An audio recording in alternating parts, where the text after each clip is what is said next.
That's I what think I'm gonna go. I'm gonna do no video today. Is that fine? Well, you already were no video. We didn't have time to capture you. So, Okay. yeah. Yes. Okay. With Patrick. This week's show brought to you by a late bus, which is why Patrick can't be on the show. I'm cheating and using this to answer a question we had pre-show as the show was starting. Awesome. Did I think I had to have gone over the actual full thing, right? Oh yeah, it's been done for a few seconds Oh wait, now. so when you said we're on in 3, 2, 1, it wasn't the thing is starting. Yep. Oh man. You guys talked through the intro video, but that's cool. We're live now. All right. So you got to hear back and forth about if Andrew's video was going to be on, I guess. Welcome back to another Boxscore Geek show. We have been off for a bit. Now, I'll give good excuses. The NBA season is back, and Patrick worked his tail off, and there are wins produced numbers on the site. So, brand new season, lots of small sample size theater. There's a ton to discuss. I'm not even going to try and do a teaser. Basically, NBA season started. We're just going to run through as many topics as we can. The only one I'll give an official tease for is we are going to talk Jordan Bell and disrespecting the game. All right. So getting going, I really appreciate this, Brian. You didn't put a link for it on the show, but I'm assuming you'll be able to find the article. It's not like the article's that pertinent as there's not like good charts or anything in it. But I was writing like some NBA tropes for a while, kind of in the vein of TV tropes. And holy cow, I just realized I didn't introduce anybody. Brian, we've been off for a few weeks, and I am failing at this. All right, I'm your host, Jay Alvarez, a.k.a. Nerd Numbers, produced, as always, by our voice of God, man of many hats, Brian Foster. You can find on Twitter as Boxscore Brian. Say hey, Brian. What's going on, Dre? And yeah, the video is going to look kind of weird this week. We brought everyone at the last minute and started the show, but that's okay. The NBA season's here. We're all excited. We're watching a lot of games. Don't read too much into these early games, but at the same time, it's fun to talk about them, so we're going to do that. And then standing in for Patrick, literally, I believe the show really actually has Patrick's picture. It does. Back with us, normal co-host Andrew Sutton. Say hey, Andrew. Is that technically whiteface? It is, yeah, it is. Okay. I can roll with that. I can roll with that. All right. So, anyway, as I went full speed ahead, false started. I'd started writing some NBA trope articles, kind of in the vein of like TV tropes, things we see over and over again, that I just wanted to kind of categorize so I could just reference. And I called it "Remember the Linsanity." And the whole point here is, it's really really easy when you see any player have an amazing stretch of games, 7 great games or whatever, to think they've turned the corner, they're amazing, they're great, whatever. And I just wanted to note that there was a point in NBA history on the Knicks where Jeremy Lin, as a starter for the Knicks, which happened because of a bunch of injuries, was putting up numbers akin to Michael Jordan. And people were saying that, next Jordan, how did we miss it? It's one of the reasons we got introduced to a great friend of the show, Chris Ye, because he wrote an article about people basically underestimating Jeremy Lin just because he's Asian and went to Harvard. Obviously anybody that makes the NBA is a high caliber player. But that being said, Jeremy Lin has turned into a good NBA player. At some points we've really liked him, although he keeps getting injured, which is a bummer, but at least he got paid. Jeremy Lin didn't turn into the next Michael Jordan. Jeremy Lin turned into a serviceable guard in the NBA, which is good. That's quite talented. But it's just to remind people how easy it is to get excited. There are tons of examples of this. Michael Carter Williams was the same way. He started his career with the 76ers, triple-double, I believe, turned into a serviceable guard, and then got beat up with injury. So it's just kind of when we're watching games, when we're seeing players, because we're going to talk some of these players. We're going to talk Lonzo Balls and Ben Simmons and other players that look great. It's just important to remember that any player in the NBA can have a great stretch of games. So, Andrew, I'll give you an opportunity. We can talk Giannis or rookies first. I was just about to say our start to this podcast is analogous to a small sample, and it was really ironic that we're talking about small samples at the beginning of the season, and I guess Giannis is just way more exciting because he can probably keep up maybe 75% of his production right now, because he's like really crazy right now. Because on the site we have him listed as a power forward, but He's playing more of a guard, so he's even probably even better than the numbers. Well, I think he's probably it's rough because if you look at like the things like point guard and power forward are kind of similar in production, and we do bigs, which goes up a little. So for those of you who don't remember, a quick primer: wins produced statistic, way it works. It's based on a box score regression, how box score statistics apply to wins. But a key thing we do is after we calculate a player's production, we compare them to their position and then look at average. And basically, we are essentially doing wins above average. So wins produced is wins above average. Replacement level, which is used in other sites, it's a stupid effing thing on basketball sites that use it. I said it. In baseball, it might be more forgivable because every team has a minor league farm system that's probably going to have a player of a certain caliber. But even there, I'd question it. The idea of a replacement level player is stupid, but an average player makes sense because the NBA is a zero-sum game. So essentially saying if a player is 10 wins above average, that means we're going to be a 50-win team. That is very useful. So because we compare to position, it can make a few players, and I want to stress this, just a couple, because for all the BS of positionless basketball, I think there are only like 5 to 10 players that I can count in the NBA that really qualify as, a blended position that can play multiple positions really well. Players like LeBron James, players like Giannis. Giannis is trippy because they are starting him as a power forward. In terms of the rotation, there's nothing. If you look at the other players, perfectly valid as a power forward. And if you look at his shot style, I've noticed people noticing he doesn't have an outside shot. He just shoots at the hoop. He is amazing at rebounding, getting to the hoop. But this is what's remarkable.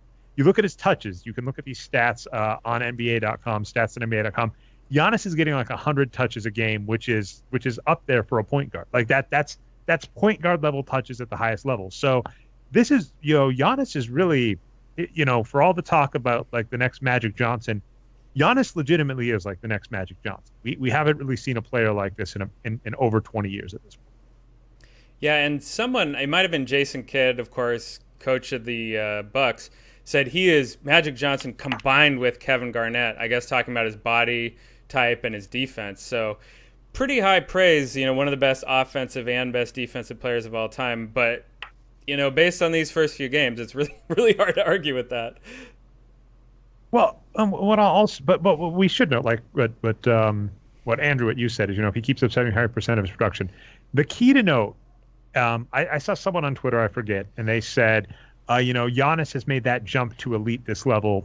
And I kind of went, well, I agree that he's made a jump so far, but he was elite last level. And I think someone noted he was the first player to be top 20 in the major categories, right? Points, rebounds, assists, steals, blocks, or something. Was like the first player to do that ever.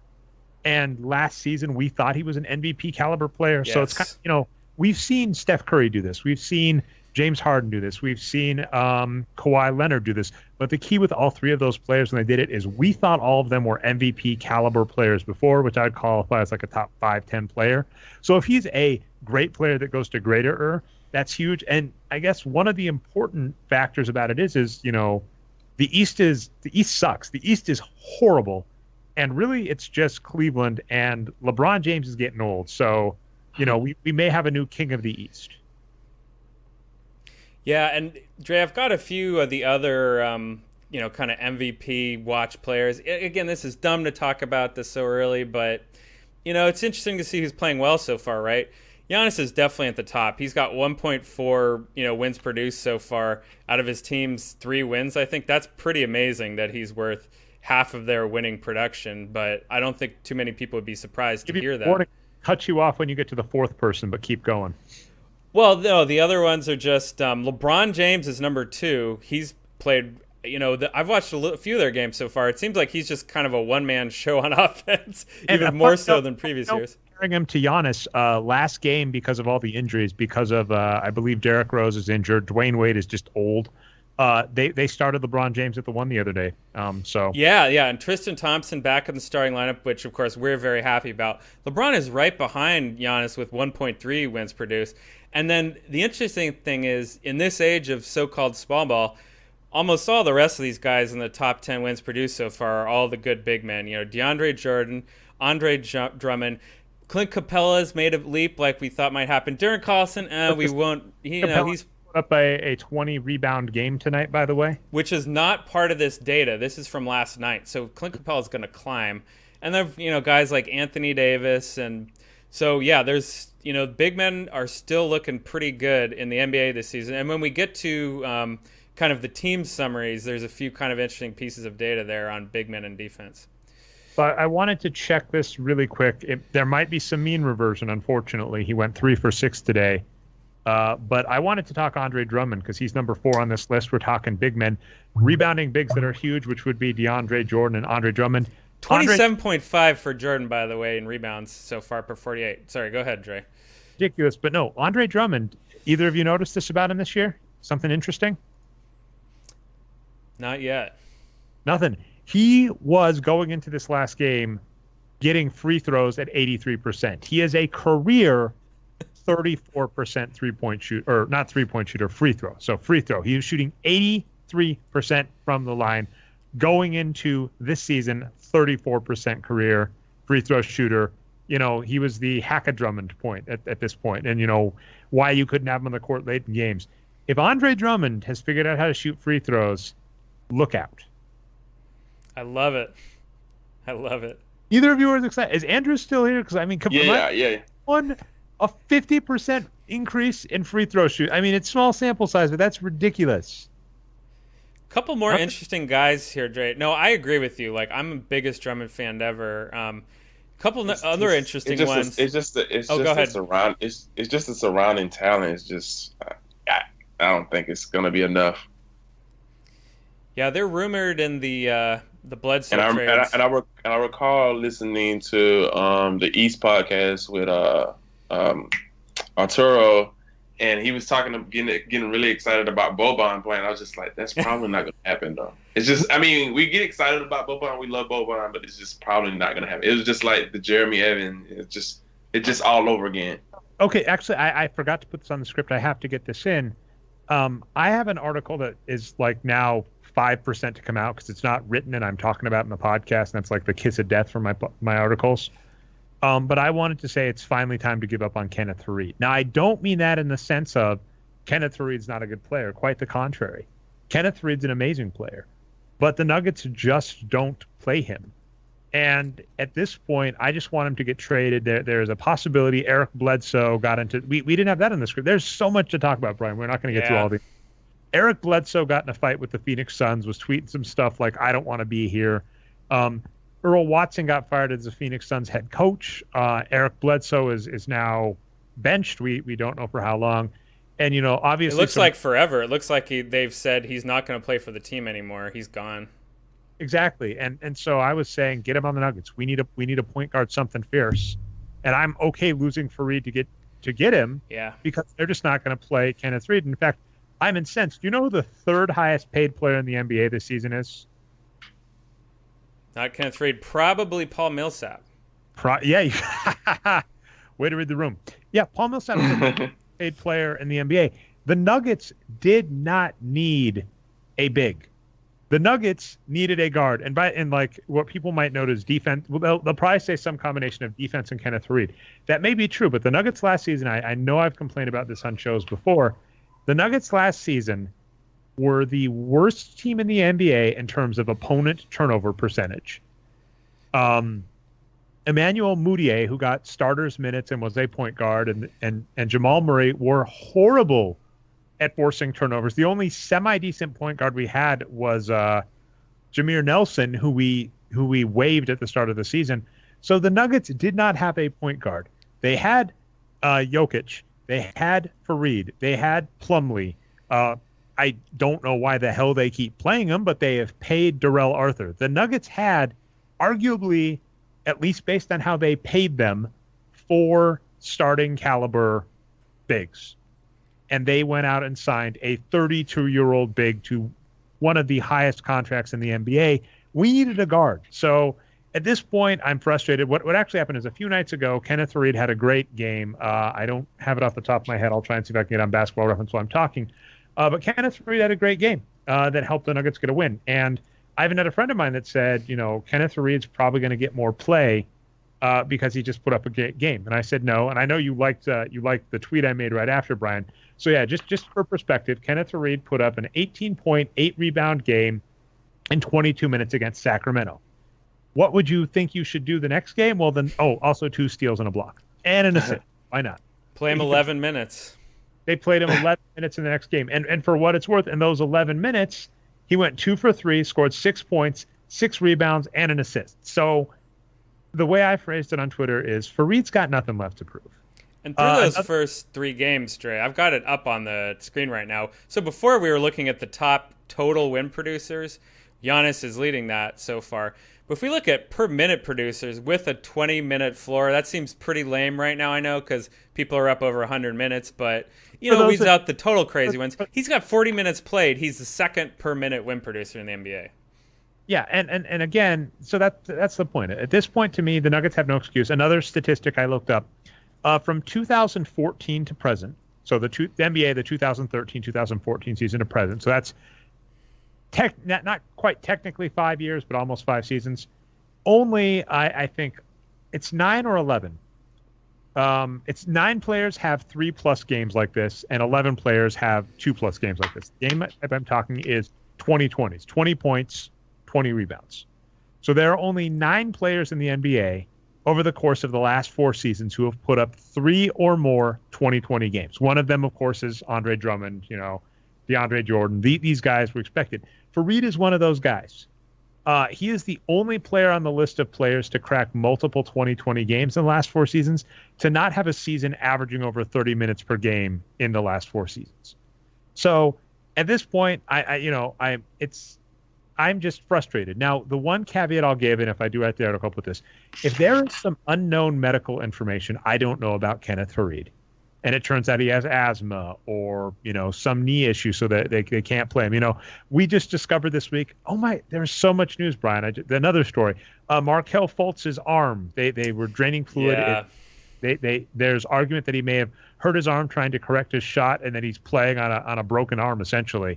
And even LeBron James chimed in and said, with an injury that bad, why is he playing? So the 76ers might be the new Portland, is how I phrased it. They might be wrecking players, and star players should just stay away from Portland.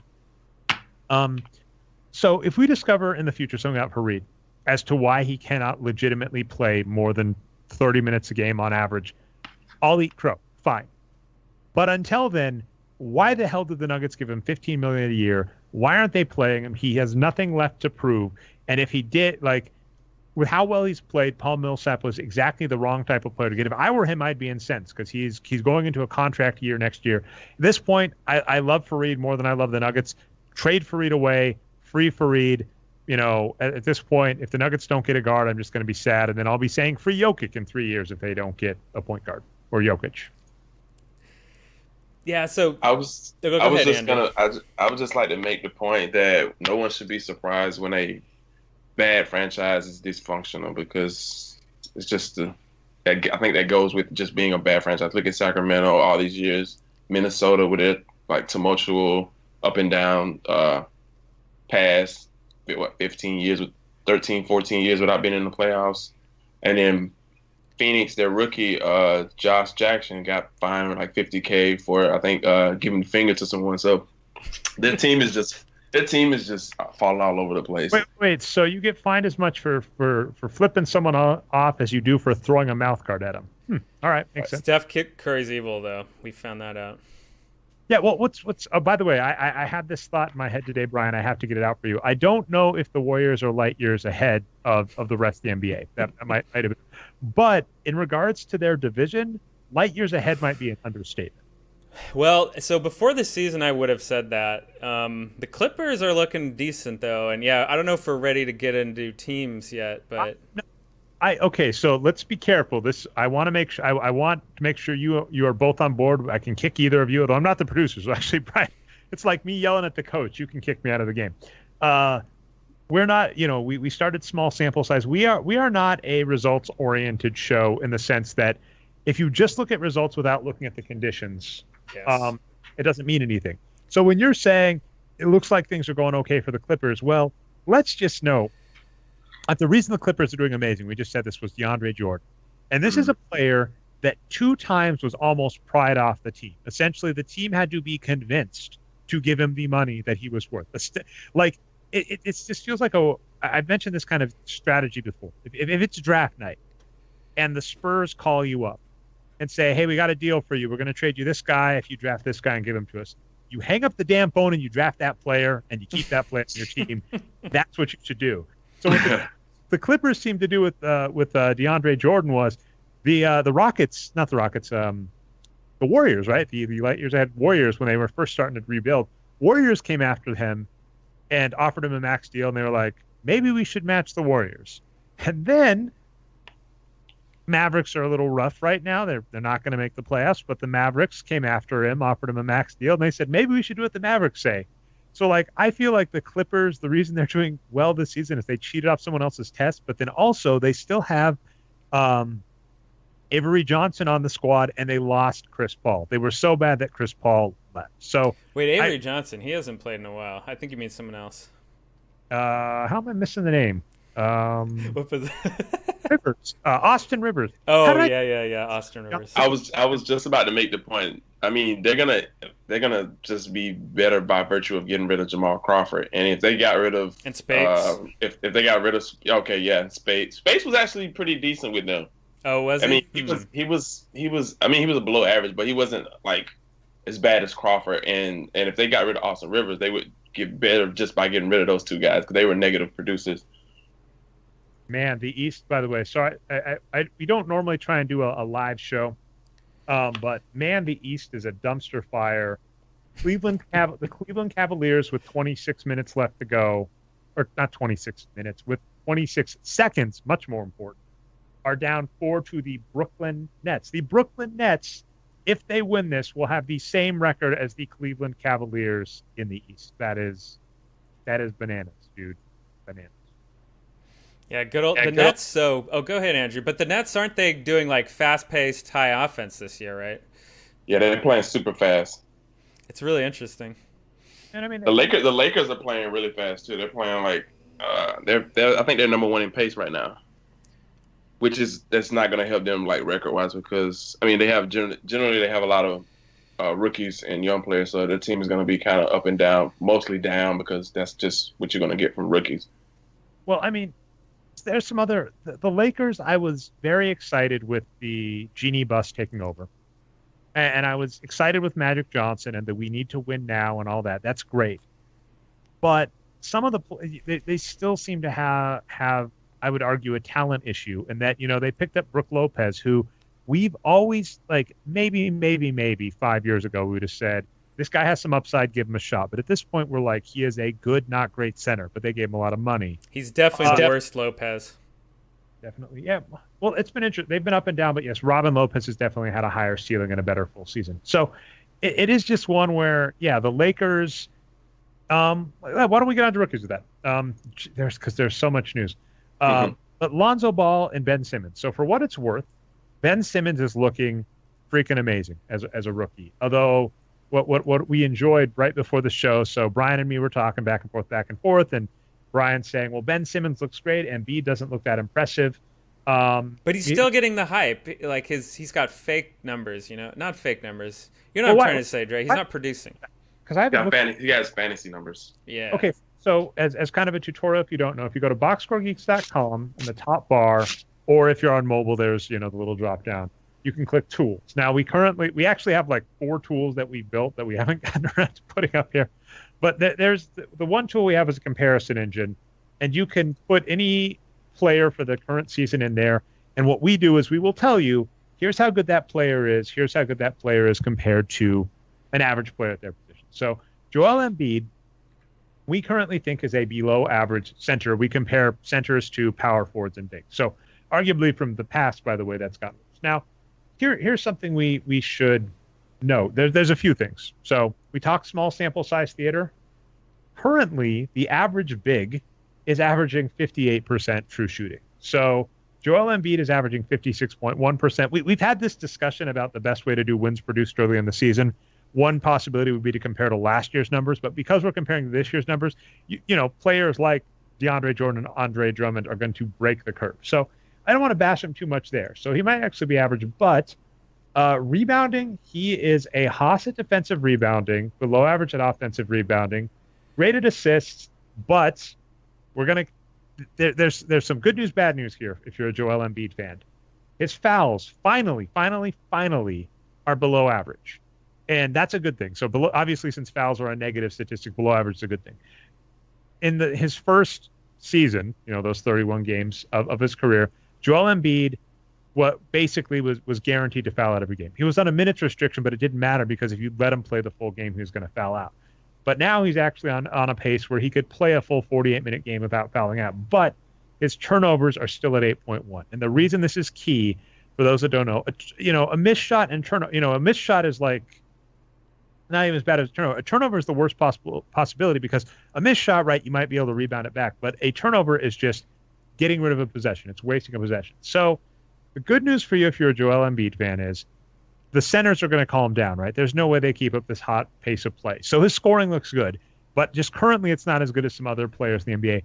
But if he doesn't get those turnovers under control, he's not a star. And to kind of the money-ballish point in other sports this is applied to, this is the get on base. It's the don't strike out. It's the don't get caught stealing bases. The reason Joel Embiid isn't as at the same caliber player as Giannis or LeBron is because he has a big flaw in his game where he wastes a lot of possessions. And this has been the case, it's small sample size theater, right, Brian? Because he only played 31 games. But that's always been an issue. Now, the good news, if you're a fan, is Patrick has noted turnovers tend to be an area that players can improve. And same with fouls. This is just a player not being used to the NBA, improving at it. So I agree with you that we're at an interesting point where his numbers aren't matching the hype, but there's a very obvious reason. We said this last season. He is a perfect per player, and that stays true. He is everything good you want out of a big. Rebounding, scoring points. Let's see how his blocks. His blocks a little above average. He was amazing at blocks last season, so here's hoping he turns that up. He's passing really well. He's scoring really well. He's rebounding really well. He's blocking at an average pace, but he's turning the ball over so much. So it's worth noting. It's so easy to miss turnovers, right? Because he's averaging 8.1 turnovers per 48. And he's only playing, 20 to 30 minutes a game. He's still on a minutes restriction. So that's 4 turnovers a game for him, essentially, is what we're looking at. And the problem is you space that over 4 quarters. That's a turnover a quarter. It is really, really easy to miss that. If a quarter is 12 minutes, I keep stressing this, the F&I test. I hate it. Thank you for letting me just go on so many tangents, both of you. And Andrew, feel free to cut off. I do the pregnant pauses to let you in, and you're very polite. So I'll try and make sure you get one here in a second because I realize I haven't for a bit. But a full game of NBA is 48 minutes. A quarter is 12 minutes. You cannot convince me that you were watching in depth so much over that 12 minutes that you noticed and were keeping track. And obviously, you turn away for a second. You talk to the beer guy if you're at the game. You look at your phone. You're watching. Sometimes the game itself does it, right? Like sometimes if you're watching ESPN, they'll play a replay and you'll miss a play. It's really easy to miss a turnover a quarter, but we're telling you, just based on the numbers, that's a big deal. And it's why we think Joel Embiid right now is a basically average player that we think would be a little above average if power forwards, bigs weren't playing so hot right now. And he's still not at that star level, but a good chance he figures it out. Joel Embiid it's too early to start that comparison, but he's starting to give me DeMarcus Cousins vibes. Ooh. As far as production, he was a guy who was coming out of college just like DeMarcus Cousins. It's like he was really both the guys were very productive, and we expected a lot as far as there's prospects as NBA players. DeMarcus never kind of. Yeah, and DeMarcus had that one, like, what was it arguably Joel Embiid's, this is his 4th season, right? So they I think it's just his 3rd. No, he was out injured 2 seasons and played 1, so I think this is his 4th year. Oh, okay. Contract-wise, 4th year. DeMarcus Cousins had a great 3rd season that would have, or actually I think it was a 4th. He had already signed his extension by the time he did it. That's when Arturo was getting really hyped for him. Yeah, I mean this is his 4th season. Okay. But the really, really good news to your point is that it's still young. Like I think that DeMarcus Cousins' point, we're at a point. I'm assuming you listened to the Dave Barry podcast on Sunday, right, Andrew? I did. Yeah, because we talked about that, and basically at this point, I was talking to Dave Barry, and so for those of you who don't know, we've had it was a good time to start a rival podcast with ourselves, Brian, on our own. So I started doing Q&A with Dave Barry, where I talked to Dave about his Forbes pieces once a week, and I record this on the weekends. And of course, we all got super busy during the week. Our own podcast went down. But yeah, so for those of you that are a fan of the Boxscore Geeks podcast, it's on the same feed, so you've seen it. Basically on Mondays or Tuesdays, we put up a podcast with Dave Barry, and we were talking DeMarcus Cousins, and we're just kind of at the point of we're almost giving up because he's been, how many years has he been in the league now? Like 6, 7, 8? Yeah. He was in the 2010 draft, so this is his 7th season. He was very young when he joined the league, to be fair, though. He's still well under 30. But we are at the you do get to a point, and that there is luck, right? Yeah, you get to a point where you've seen enough data to a point where you can make some type of conclusion.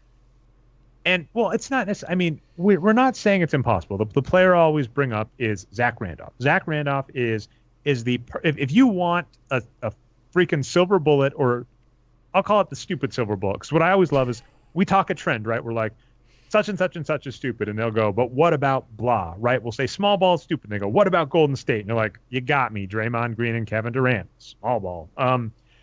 The silver bullet is Zach Randolph. Zach Randolph is a player that, by all rights, I would say, what the hell are you doing, Memphis, when they picked him up? This is a guy that looked talented, that looked decent younger, but was just a bad player, did too many stupid things, had on and off the court issues, had been bounced around teams, and then Memphis signs him for like 10 to 15 mil a year back when that meant something in the NBA.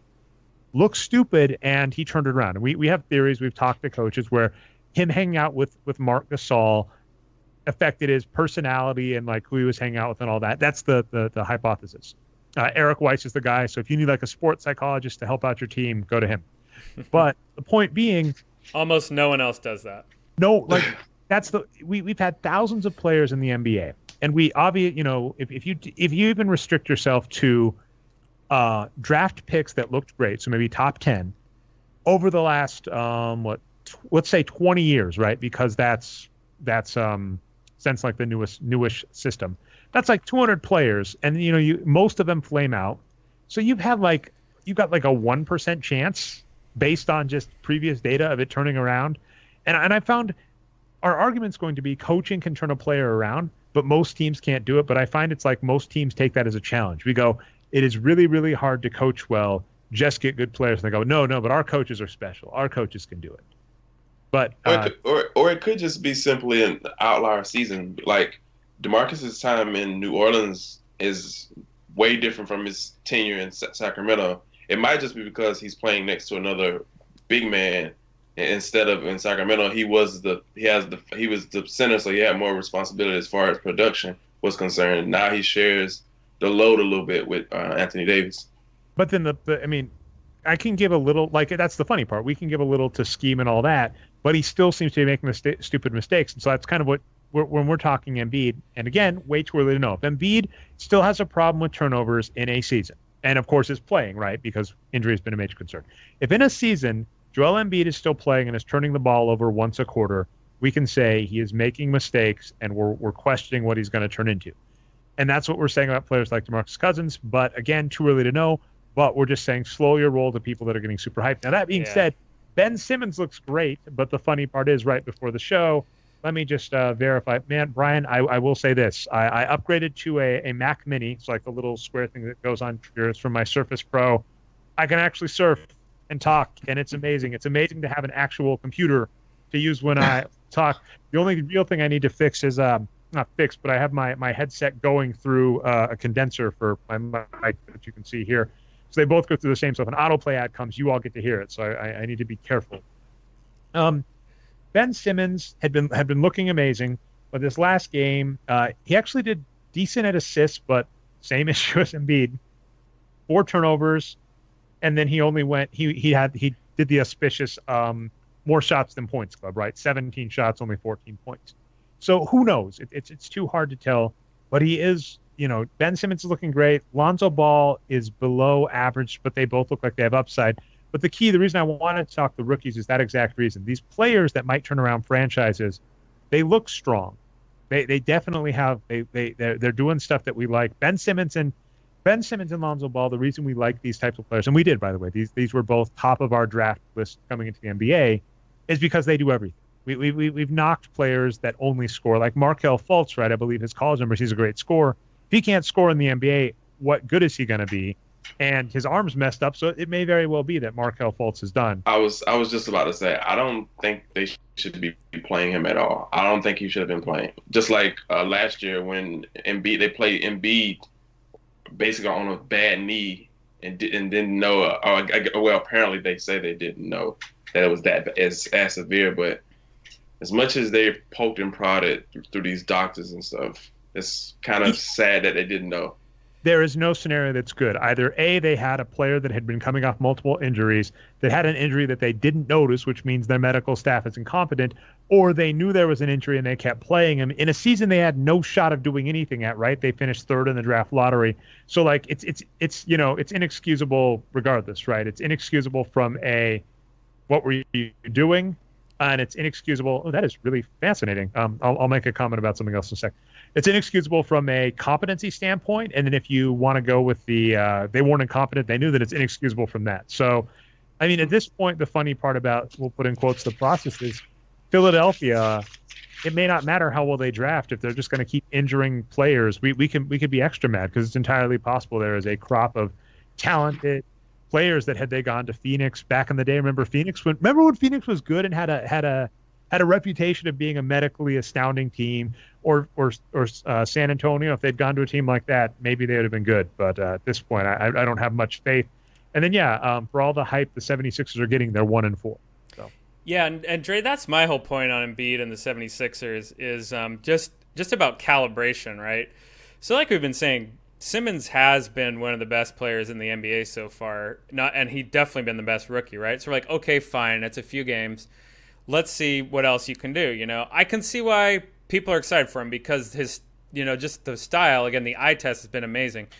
The thing is, we shouldn't think of Embiid in the same way, right? Like you said, because of the turnovers and some of the other things. So that being said, Embiid, we've got his stats up on the screen still. He's been, pretty close to an average big man. He's rated as 5. To be fair, like there is going to be some regression on that shooting percentage. I guarantee you that. Sure. But the point is, like, for a rookie or whatever you want to call him, a player with so few minutes, to be average is pretty impressive, But it's not like he's playing like one of the best players in the league yet. People just think that his skills are good. And there is some good things to see here, right? You mentioned the rebounding. That's very consistent for big men.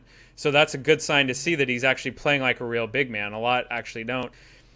And, the funny thing is I was looking at Kevin Durant's numbers a little while ago, and they look terrible. Like, up until the last game they won, he was the worst player on the Warriors and dragging them the way down. And I'm looking at him like, what's the problem here? His shooting has been okay. He's still rebounding. He's still doing some other things. I'm like, oh, he has like 8 turnovers per 48 too. Just like, Embiid. So that stuff, turnovers matter, right? And as far as the Cousins career path goes, that was a great analogy by Andrew. What happened to Cousins is he's been this great defensive player all along, but he just keeps trying to do it all on offense, right? Handling the ball so much when he's not a very good ball handler, turning it over a lot. Looks like the same thing's going on with Embiid just based on the numbers here. They shouldn't be giving him the ball so much. Just keep him, stick to his strength as a defender when he's a young player. So that's kind of my prescription for Embiid. And, of course, the big overall point is here, even if both of these players hit, they've dismantled their roster to a point where even if they both become superstars, they're still going to need a lot more help to make the playoffs. I think there's a really good shot that Nerlens Noel is better than Jokafor. Jokafor? That was mean. Wow, that's not intentional. I'm not trying to give a mean nickname. I'm not trying Okafor. Okafor. I think there's a good chance that Nerlens Noel turns out better than Okafor plus Embiid put together based on a lot of stuff. And what's freaking bizarre about that, I don't remember if this was on air because we were talking Boban in the East. So it was on the air because we were talking Andre Drummond. And Andrew, you noted that Boban we're not releasing Boban, but come on, if you play those two together, the other team would never see a rebound. But that would take evaluators looking at the numbers, and they swear by game tape. So That is true. But then what I was going to say is Nerlens Noel in Dallas. They're still starting Dirk Nowitzki. I don't get that. I want to stress this. I love Dirk Nowitzki, and even he's been a contentious player because he's been a player that we've said he basically, after I think his MVP season was like 2007, we've kind of put him at like an average but not great. And let's just be candid. That's because that's for the most part how the that's mostly age curve, and then also how the Dallas Mavericks chose to play him. They've played him as a power forward center his entire career. Now, arguably, when he played next to Sean Marion, what I would love to do, and this has been on the back burner, if you've been a fan of the show, you've heard this kind of point. We have a very simplistic algorithm that looks at position, and listed position and height and weight, and that's how we adjust where players go. And we could even get that a little more granular if we went with lineup data. But what I would like to fix is the kind of the small ball lineup point. So, for instance, when the Warriors roll out, like Kevin Durant, Draymond Green, and name me who's another. It's Iguodala, Thompson, and Curry. That's the Megadeth lineup, or whatever you want to call it. Currently. Okay, so actually, Draymond Green, Iguodala, and Klay Thompson, right? Those three guys are about the same height, and you could pretty much argue that it's some combination of it's not 2, 3, 4 between those three guys. It's something like 2.5 for Klay, and then 3.5 for Iguodala, and then like 4.5 for or like 3.5 for Draymond, or like 2.75, 3.25, 3.75. But the totals add up as the same. Yeah. So, but I'm saying is we go very naive with, winner all in, right? You're the power forward, you're the small forward, you're the shooting guard, and there are a few. And what I want to stress when I'm bringing this up is it is not a common scenario that I'm worried at, but there are a few times, like for instance, Jay Crowder with LeBron James this season, same exact position. Though it shouldn't be a 3 and a 4, it should be they're both 3.5s. People have noticed that with Carmelo Anthony and Paul George, because I think Carmelo Anthony is just listed as the power forward, Paul George listed as a small forward.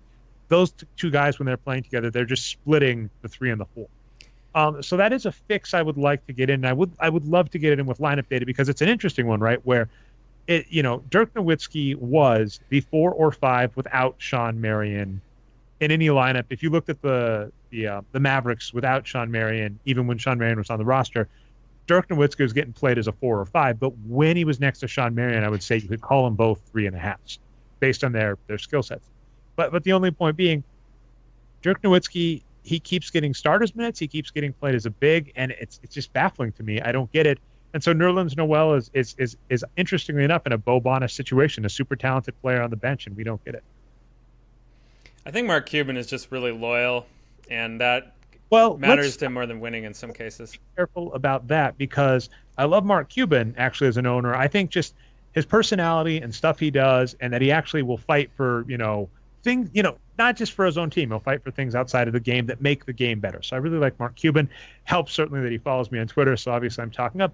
But I'll still be critical of the Mavericks, Mark. I mean, it's not a surprise to you, right? They haven't made the playoffs in a couple of years. Come on, you know that.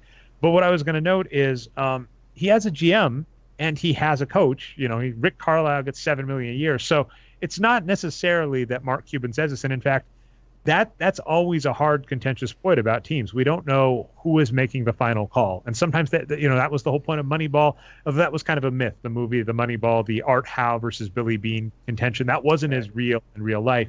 But there is the coach ignores the GM, and as a George Karl hater fan, whatever you want to call me, that was the case many, many years in Denver, and still seems to be the case. The front office spends all this money on bigs or trades for a big, and the coach doesn't play it. Mike Malone's the new George Karl. He's just not going to make the Hall of Fame. Said it. I think Dirk, quote unquote, they see Dirk still having some type of floor stretch value, and they try to play this stretch 5 thing. I wish teams would stop doing that, trying to chase Golden State, because you're not going to win. Yeah. And Golden State. Yeah, Golden State has a not only do they have a unicorn, they have a unicorn in his prime, right? They have Draymond Green. I wouldn't be shocked if in 5 years, if Draymond Green settles on just being a 3, because he's not as mobile or athletic to do what he does now. He'd probably be a better 3-point shooter by then too. Yeah, so it's to that point, I agree.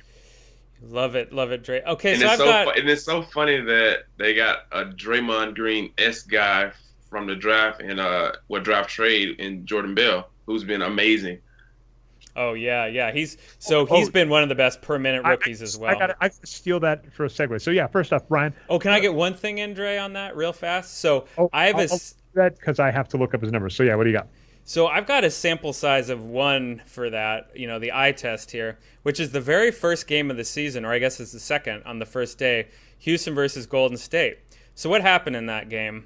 First of all, Andre Iguodala was hurt. He did not play in that game. He's played since. Draymond Green got hurt in that game and missed the fourth quarter. He's also come back healthy since. So what happened in that game? The Warriors crushed Houston for 3 quarters. And then Houston had a huge comeback in the fourth and barely won and took the game. So what were the lineups like in that game? So they were playing mostly normal lineups, like they do. And then the Warriors go into the fourth quarter and they say, all right, it's time to go small. We always go small in the fourth quarter, for better or worse, right? So then what were their options? So they're missing Draymond Green, their small ball center, and they're missing Iguodala, their very large, small forward who rebounds well. So if Kevin Durant is your small ball power forward, that's great. He's pretty good big man for a power forward. As a center, though, a little worse. And then you're putting Sean Livingston at power forward. He's the same height as Draymond Green, maybe even a little taller. Not a big man at all. He produces only guard stats. So then you've got 3 other guards in the game with those guys. So those are very different small ball lineups. The Warriors got crushed on the glass. It was a layup line, and they gave up that comeback. So not every player that's the same height plays the same way. That's my point there. It's so weird. So the argument behind small ball, I love this tangent, Brian. By the way, for better or for worse, the Mavericks started both Dirk Nowitzki and Nerlens Noel, although they're both at Nerlens Noel has played 7 minutes or 17 minutes, whereas Wes Matthews and Harrison Barnes have played 29, and Dirk Nowitzki is actually playing quite well. So again, small sample size theater. But to the small ball point, a lot of the argument behind the small ball point is we want to stretch the floor to make our offense better. Well, if you've got Steph Curry and Klay Thompson and on the court, that's taken care of. You don't need to freaking get smaller and smaller and smaller. You might argue defense, but then you're pointing out they got crushed on the glass, and despite the fact that people focus on when they focus on defense, they tend to just focus on ball defense, how much you affect the opponent's shots. A huge part of defense, as I noted, for instance, with the Nuggets, is making the opponent turn the ball over and then getting rebounds. So if they're giving up defense to do something, what are they gaining? If this makes any sense, right? They have Jordan Bell, they have JaVale McGee, they have some of the best backcourt combinations in the NBA. You could just play a good backcourt and a reasonable center and do fine. Yeah, and they fixed that a little since. They haven't been quite as small. Also, Draymond Green and Andre Iguodala are healthy again. That's really what's happened.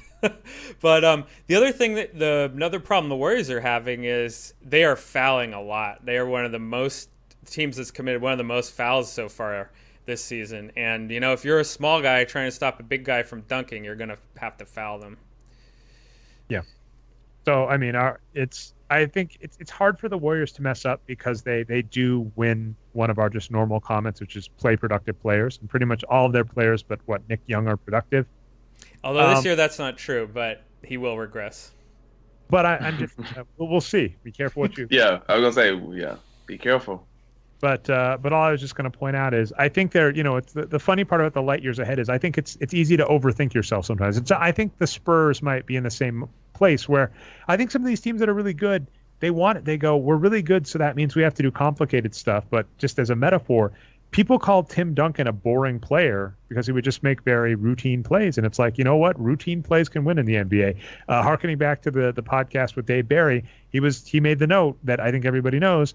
Utah, they just ran the pick and roll for like 20 years with John Stockton and Karl Malone. It worked pretty well. It got him to multiple finals. Jerry Sloan is, I think, the second or third most winningest coach in NBA history. So there you go.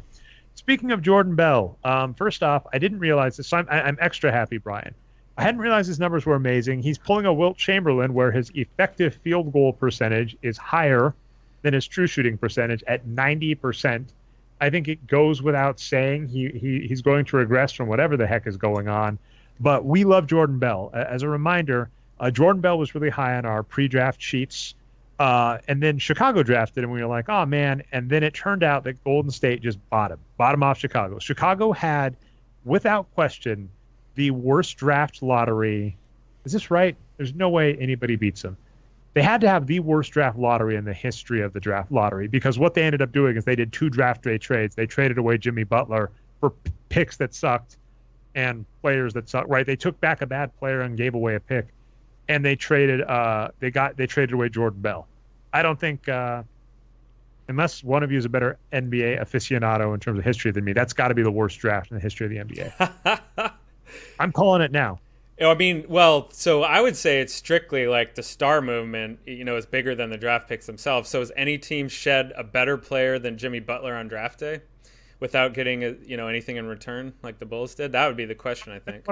What I'm saying is even that they lost the first and second round with that. So yeah. I don't.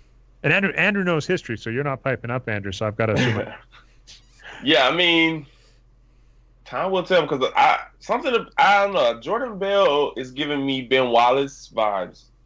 Yeah. If that's true, well, here's a question. So you guys know better than me. His scoring looks off the charts, but that's super duper duper duper duper small sample size, and I'm going to try and look up exactly how many shots it is. But 90% true shooting so to be fair, that's only on 10 shots over 4 games. So that's no way to judge that. But I mean, if he's able to score, although like if you said Ben Wallace, he can't shoot free throws so far, so that could be accurate.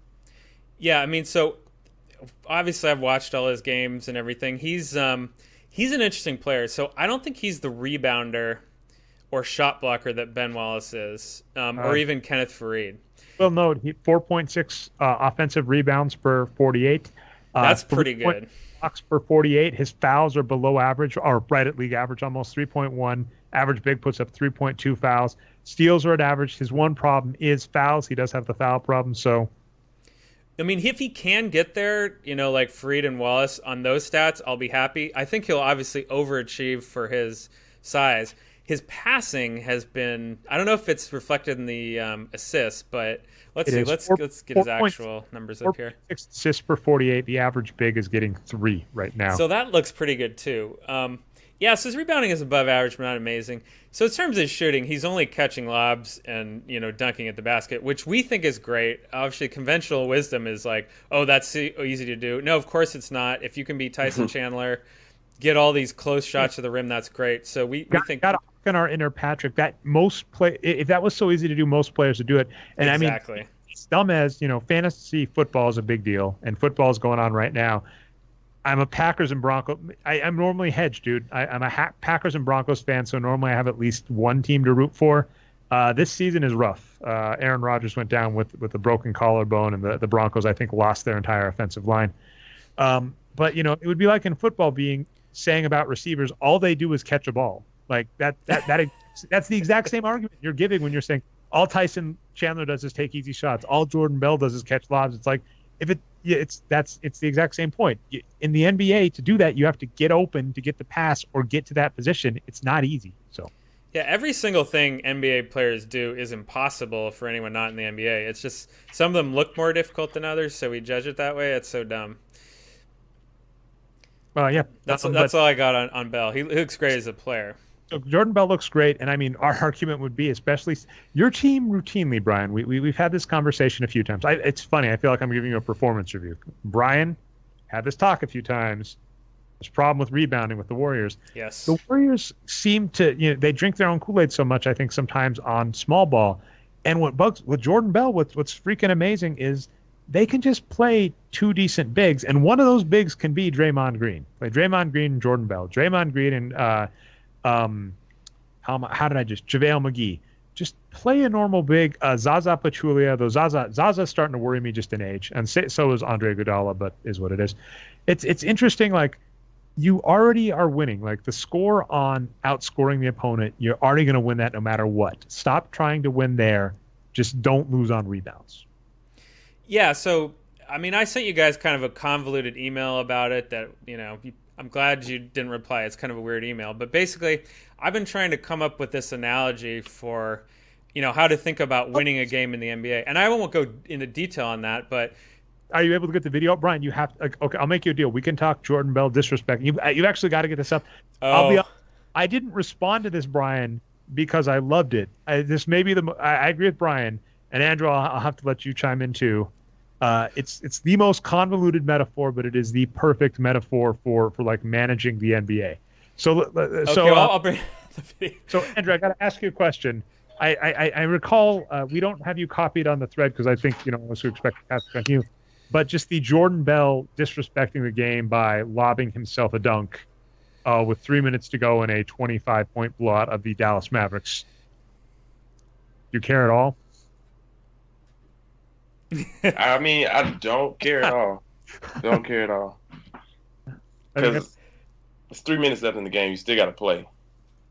Well, and I think, yeah, I mean, that's huge. First off, and I hate all of these stupid unwritten rules of games about disrespecting other teams. The common theme that seemed to go around, because we emailed each other about this, is why are there any conventions that make the game boring to watch? Now, of course, I will gladly sacrifice watchability for health, right? I don't want to see players get injured. But beyond that, I hate watching a boring game, and there's nothing sucks more than a game that's a blowout and just both teams just dribble out the clock for their possessions and then take a crappy shot. And if that's the case, why not just put in a mercy rule? They were up 30 points, just end the game. Yeah, that would be interesting. I mean, one thing that there's something a huge compliment I'm going to give the NBA. I don't know all of the changes they did, but I know for a fact NBA games are going faster this season. I think they changed some timeout rules. They changed some other. They reduced the timeouts. Okay, so there's no 20-second timeouts. So you can only call a certain number in the last 2 minutes, like 2 in the last 2 minutes, something like that. You can't save up a bunch for the end of the game. Yeah. That is amazing. And I mean, that's just, we've had this complaint before about just, garbage time or even end of game, not garbage time, but end of game in NBA games where it's, you've got 2 minutes left on the clock and it takes 20 minutes. I hate that. So they've really sped up the game. They've really made it more watchable.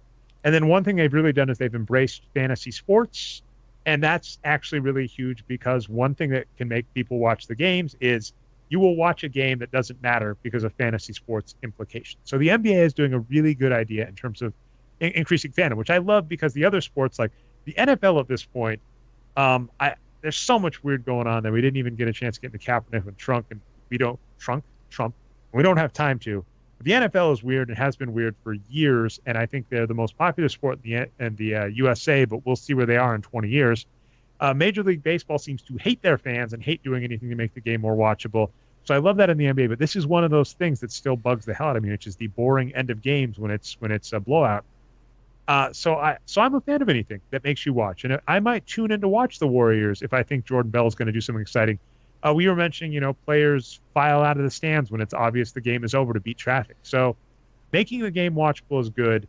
The people that are upset about this, I don't understand. There's a great meme or GIF of Kevin Durant covering his face, shocked, like he's like a little kid whose mom just found out he did something wrong. I don't understand why he got that upset. Steve Kerr apologized for it and said he talked to Jordan Bell.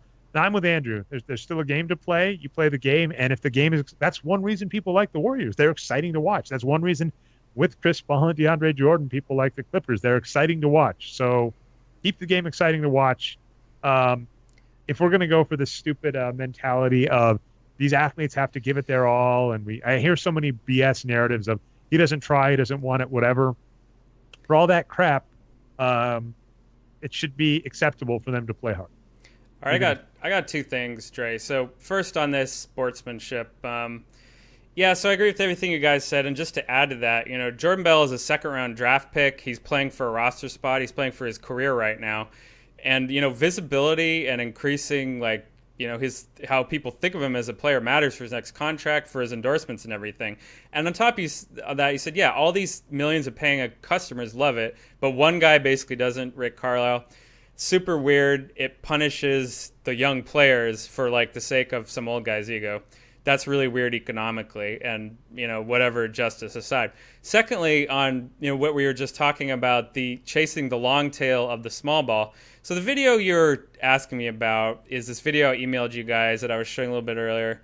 It's from God of Gamblers, this old school Hong Kong movie with Chow Yun-fat, and basically these guys have these gambling duels where they have magical powers and can manipulate the dice and the mahjong tiles or whatever. So what made me think of this video, there's all these mahjong tiles out on the table, and it's a zero-sum game. They have to grab them all with the chopsticks. This is not normal mahjong rules, obviously, for people who really play it. They don't have these magical powers, but it's kind of similar, right? The NBA is zero-sum, and all the, you're competing on every possession as they come across to try to build up these statistics. So what are you trying to do?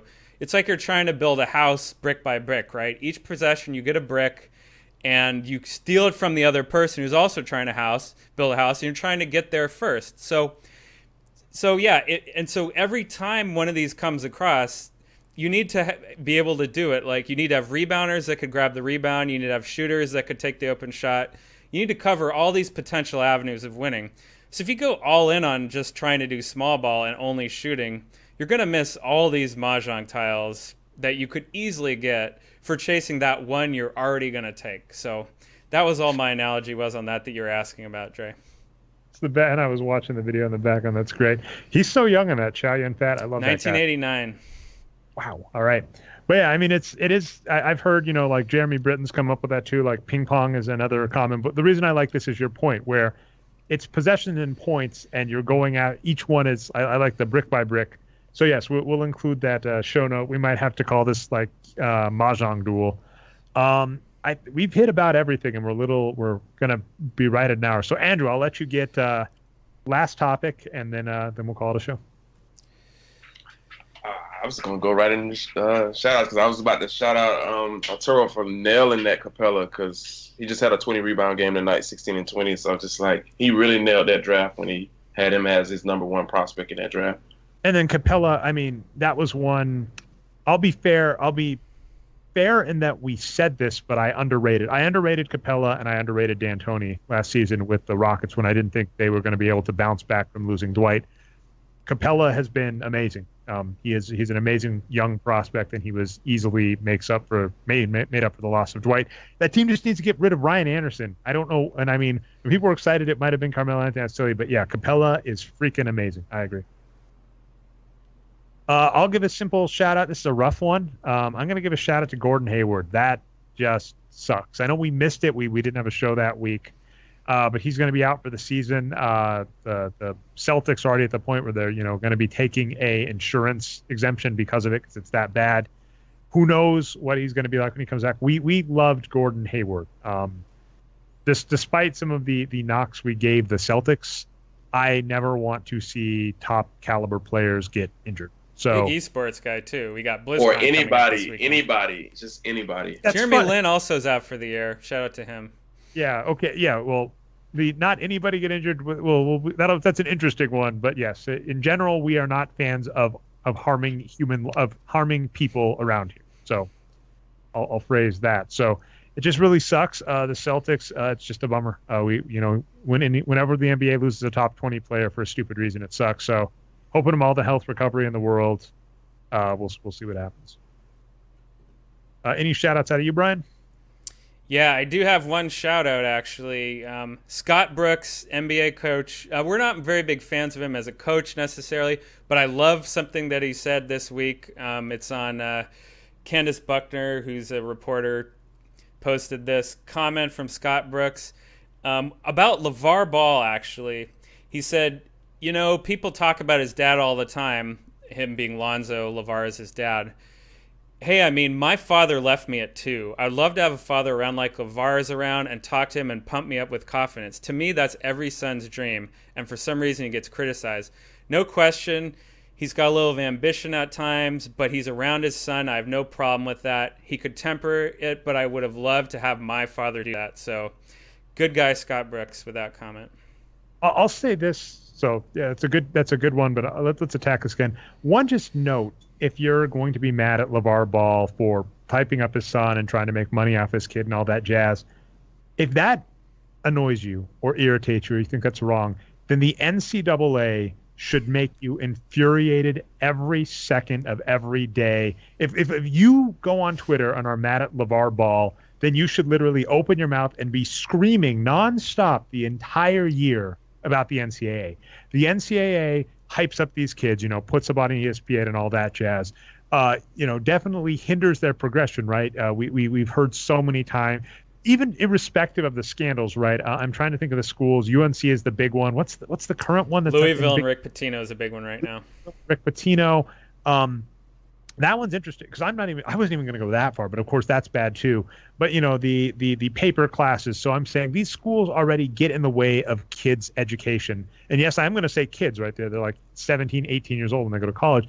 They get in the way of kids' education for them to play a sport. And then when we dig even deeper, it's even worse, right? We find out they have paper classes. They come out of college with no education. So these schools exploit kids. They overhype them. They make money off them. So if you don't like LeVar Ball doing it, and again, he's his dad, and you can argue it's the vicarious parent, and there is definitely a line, and it feels like he's crossed it, but then again, who knows? Like, I'll be honest, like, I regularly tweet at ESPN personalities or at like the Sacramento Kings follow me because I tweeted at them once. I follow them, and if I like tweeted at ESPN, it was like, let me on your show, and ESPN was like, want to come on? I'd be like, well, yeah, I'm going to insult, but yeah, I mean, if you want to have me on. So it's like, to LeVar Ball's point, there are gatekeepers and adults in charge of every television show he goes on.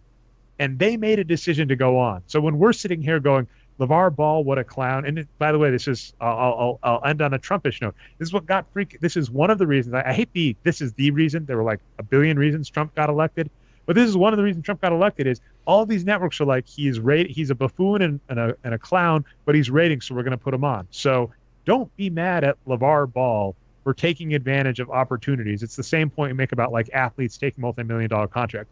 If you on Twitter if ESPN was like, we will have you on the air to talk your point. If you said something like, I think OKC's going to lose because aliens, and ESPN was like, we're going to have you on the air, you would take it. So, yeah, is such a thing possible? Yes, it is, Dre. Excellent. All right, well, that has been our show. Once again, your host, Dre Alvarez and Andrew Sutton. You can find me on Twitter as Nerd Numbers. I almost said NBA Geek. You can find normal co-host Patrick Minton on Twitter as NBA Geek. This has been the Boxscore Geek Show, which you can find on Twitter, on iTunes and Stitcher as the Boxscore Geek Show. Produced by our voice of God, man of many hats, Brian Foster. You can find on Twitter as Boxscore Brian. You found us not through the website. We're at boxscoregeeks.com. We go live every week. Usually, we're getting into a groove here, Brian. When we do go, we actually go at this 9:30 p.m. Eastern Standard Time, twitch.tv/Nerd Numbers, and you can catch the recaps on channel Nerd Numbers on YouTube. I've shouted this out a few times. If we get to 100 viewers or 100 subscribers on channel Nerd Numbers, we can actually do some stuff on YouTube. So if you haven't subscribed to channel Nerd Numbers on YouTube, it helps us out. I know we have at least 100 viewers every week, so if you feel like doing that, we'd appreciate it. Anyway, that's been our show, and we will see you next time.